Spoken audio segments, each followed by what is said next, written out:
Welcome, software engineers and architects. Today, we are diving into the Cortex Search REST APIs.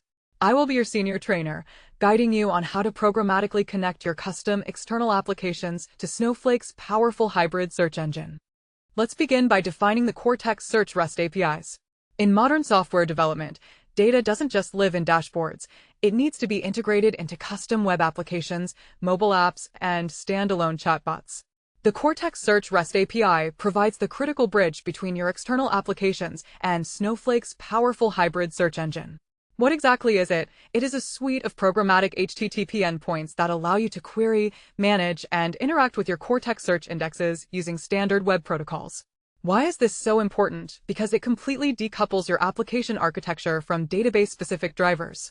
You don't need to establish a heavy JDBC or ODBC connection to perform a search. Instead, your application simply makes a lightweight, stateless HTTP POST request.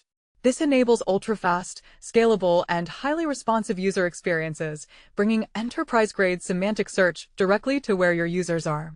Let's examine this architectural flowchart to understand the request lifecycle. On the far left, we have your external custom app. This could be a Node.js web server or a Python backend. When a user performs a search, the app constructs an HTTP POST request and sends it to the Snowflake API gateway.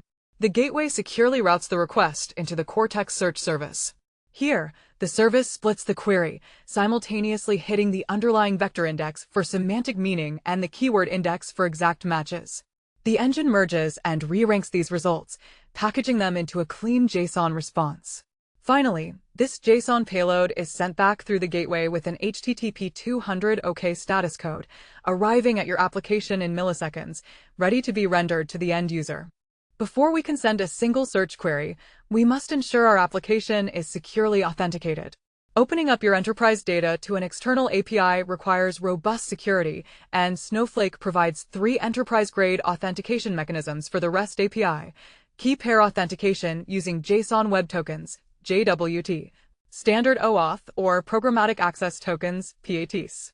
As a best practice for server-to-server communication, key pair authentication is highly recommended. You pass this token in the HTTP header as authorization, bearer, followed by your token.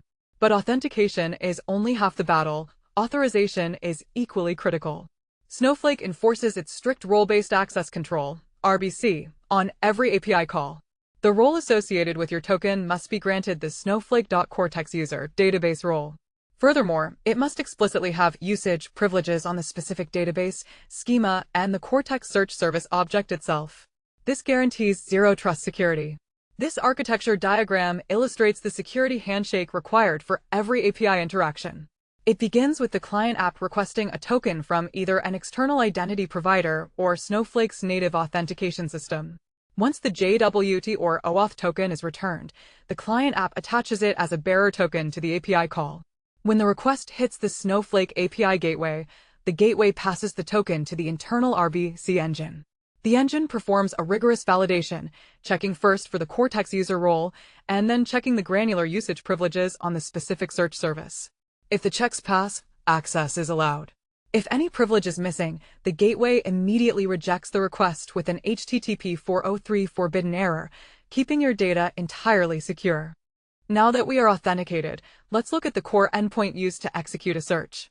The URL structure is highly logical and follows RESTful design principles, mapping directly to your Snowflake object hierarchy. The endpoint requires an HTTP POST request. You begin with your base URL, which is your unique Snowflake account identifier.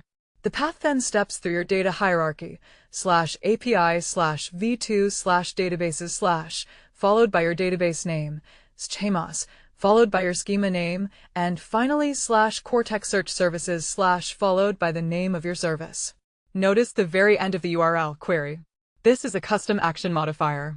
Because a search service is a complex object, this modifier explicitly instructs the API gateway that we want to execute a search operation, rather than just fetching the metadata of the service itself.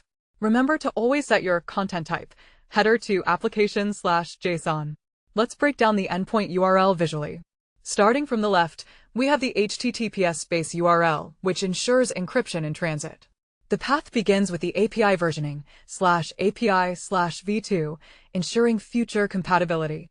We then traverse the Snowflake namespace, entering the specific database, MyDB, stepping down into My Schema, and targeting My Service within the Cortex Search Services resource collection.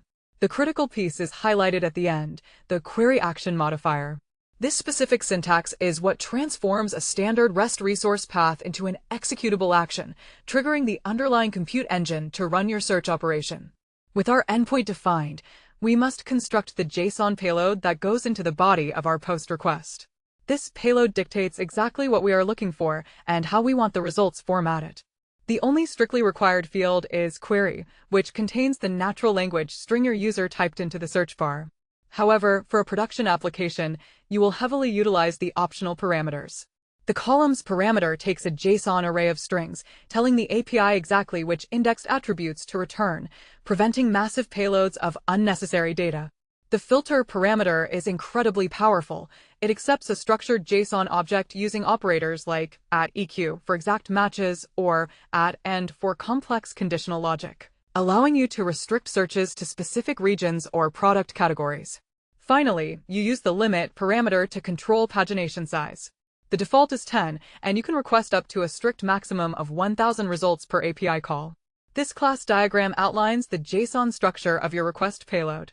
The primary request payload class contains the 4 key fields we discussed. Notice how the filter field is actually a composition of the filter object class. The filter object allows for rich query DSL syntax, exposing operators like @eq for matching discrete metadata, @contains for array intersections, and logical operators like and to chain multiple conditions together.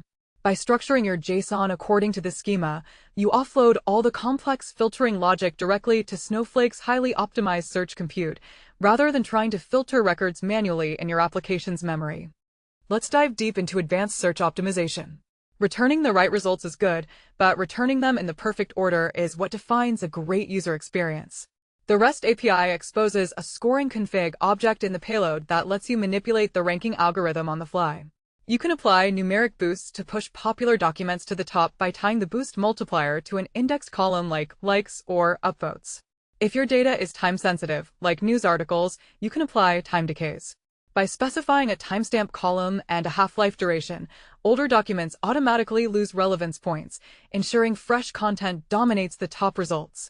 Finally, the API gives you the ultimate performance override, setting the re-ranker to none. While semantic re-ranking provides the highest accuracy, it adds slight latency. If your application demands absolute raw speed above perfect nuance, you can bypass the re-ranker entirely via the API. This flowchart traces how your scoring config payload parameters influence the engine's internal execution path. Once the raw search results are gathered, the system checks for your configuration. If applied, it sequentially executes the mathematical modifiers, first applying numeric boosts, then applying time decays to alter the base scores. Next, it hits a critical latency decision node. Did you request re-ranker? None. If no, it proceeds with the heavy, highly accurate LLM semantic re-ranking step. If yes, it skips that step entirely for maximum speed. Both paths ultimately converge, outputting the final ranked JSON array back to your calling application. Once you submit your post request, you need to understand how to parse the response. The REST API returns a clean, predictable JSON object. At the root level, you will find a results array and a unique request ID, which is vital for logging and observability. Inside the results array, every matching document is represented as a dictionary, where the keys are the exact column names you requested, mapped to their respective text or metadata values. As a senior developer, you must architect around system limits. The Cortex Search REST API strictly enforces a maximum response payload size of 10 megabytes. If you request 1,000 results with massive text chunks, you risk hitting the ceiling, so paginate wisely. Finally, build robust error handling. The API uses standard HTTP semantics, 200 for success, 400 if your JSON syntax is malformed, and 403 if your token expired or your RBAC privileges are insufficient. Here we see the structural class diagram of the API response. The top-level API response object is lightweight, containing just the array of results and the request ID string for tracing. The API response contains 1 to n instances of the result row object. The properties of the result row are completely dynamic. They perfectly mirror the columns you requested in your payload, such as transcript, text, or region. I've also included a limits box on the side as a critical architectural reminder. Your application logic must account for the 10 megabytes data size cap and the 1000 row pagination limit to ensure stable, crash-free performance in production. Let's put all this theory into a highly practical, real-world use case. Imagine your enterprise needs a chatbot on your external HR intranet portal to answer complex employee policy questions without hallucinating. We solve this using a retrieval-augmented generation, or RAG, architecture entirely powered by REST APIs. Here is the flow. A user types, "What is the parental leave policy?" into the web app. Step 1. Your Node.js backend takes that string, formats it into a JSON payload, and calls the Cortex Search REST API. The API instantly returns the top 3 most relevant policy paragraphs from your Snowflake database. Step 2. Your backend takes those exact paragraphs and augments a prompt, saying, "Answer the user's question using only this policy text." Step 3. Your backend sends that combined prompt to a large language model via an inference REST API. The LLM reads the context and streams a perfect, factually grounded answer back to the employee's browser. This sequence diagram details the orchestration of our RG chatbot use case.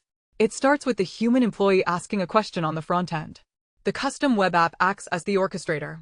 It fires the first REST call to the Cortex Search API, fetching the proprietary context. Once the top policy chunks are returned, the web app executes internal logic to build the augmented prompt. It then fires a second REST call, this time to the inference LLM API, passing the heavily contextualized prompt. The LLM processes the data and streams the grounded answer back to the web app, which ultimately renders it for the employee. The REST APIs made this complex, multi-service AI orchestration clean and completely stateless. To conclude our training, we must recognize that the Cortex Search REST API suite is more than just the query endpoint. It provides full lifecycle management. For UI developers, the Suggest endpoint is incredible. It allows you to build real-time autocomplete and contextual suggestions directly into your search bars, providing instant feedback as the user types.